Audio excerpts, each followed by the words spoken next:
চোখে লোনা পানি নিয়ে আফনানের বুকের উপরে নিজের মাথাটা রাখল অধরা।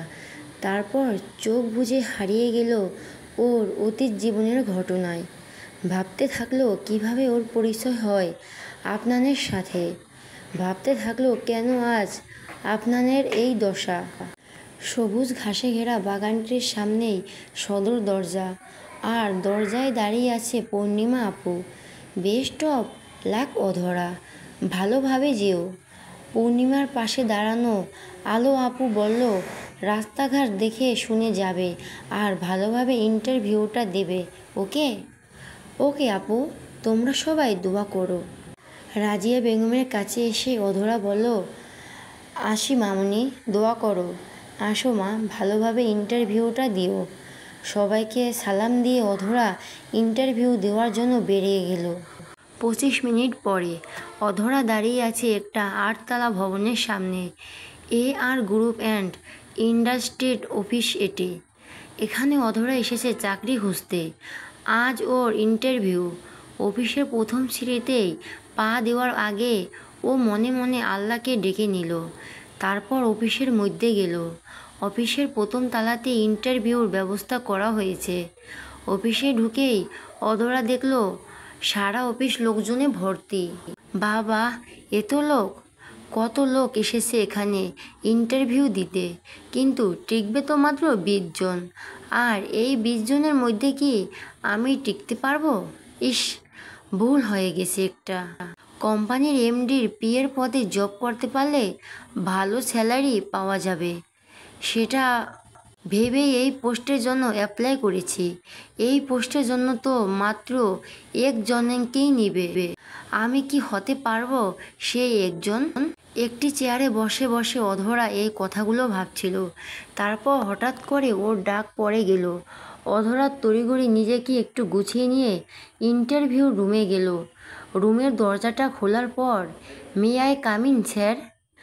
রুমটিতে 2টি লোক ছিল। প্রথমজন একটি বড় চেয়ারে বসা, আর দ্বিতীয়জন বসেছে তার পাশের একটি ছোট্ট চেয়ারে।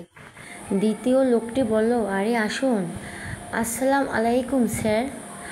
ওয়ালাইকুম আসসালাম, please take your seat. Thank you sir.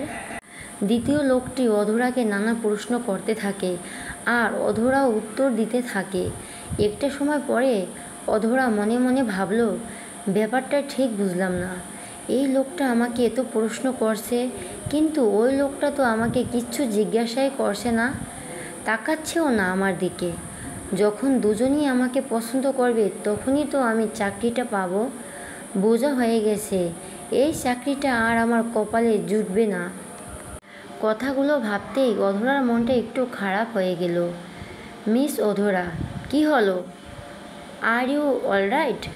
G sir, I am fine, sorry.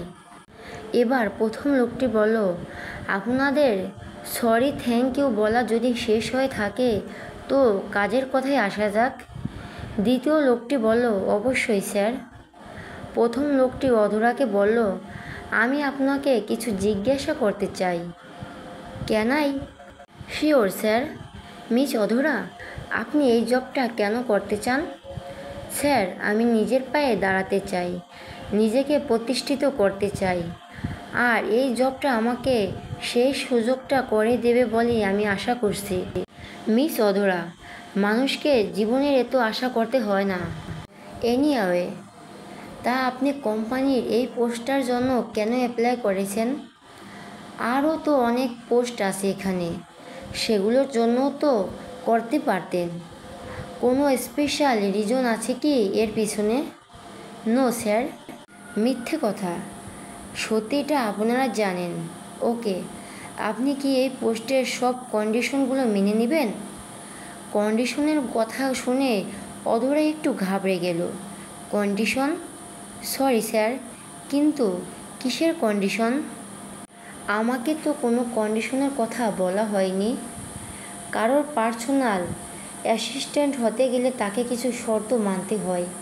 আপনি কি সেটা জানেন না? না স্যার। দ্বিতীয় লোকটি বলল, আসলে স্যার, ওনার কোনো দোষ নেই। আমার এই অ্যাডভাইজমেন্টে কোনো শর্ত উল্লেখ করিনি। তো এখন করছি। মিস অধরা, আপনাকে এখানে কাজ করতে হলে 3টি শর্ত মেনে চলতে হবে। শর্ত নং 1, আপনার বস আপনাকে যত কাজই দিক না কেন আপনাকে তা করতে হবে উইথ ডিউ রেসপেক্ট। আপনি কি সেটা করতে পারবেন?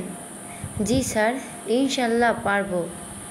শর্ত নাম্বার 2, আপনাকে যে কোনো সময় যে কোনো জায়গায় এই কোম্পানিটাকে রিপ্রেজেন্ট করতে হতে পারে। আই মিন ক্রিয়েটিভ লেকচার দিতে হতে পারে। আপনি কি সেটা পারবেন? I will try my level best sir. শর্ত নং 3, এতক্ষণ পর্যন্ত যতগুলো মেয়ে এই পোস্টের জন্য ইন্টারভিউ দিতে এসেছে তারা কেউই এই শর্তটা মানেনি, তাই তারা এই কাজটি পায়নি। এবার দেখি আপনি সেটা মানতে পারেন কি না। প্রথম লোকটার কথা শুনে অধরা একটু ভয় পেয়ে গেল। কী শর্ত স্যার?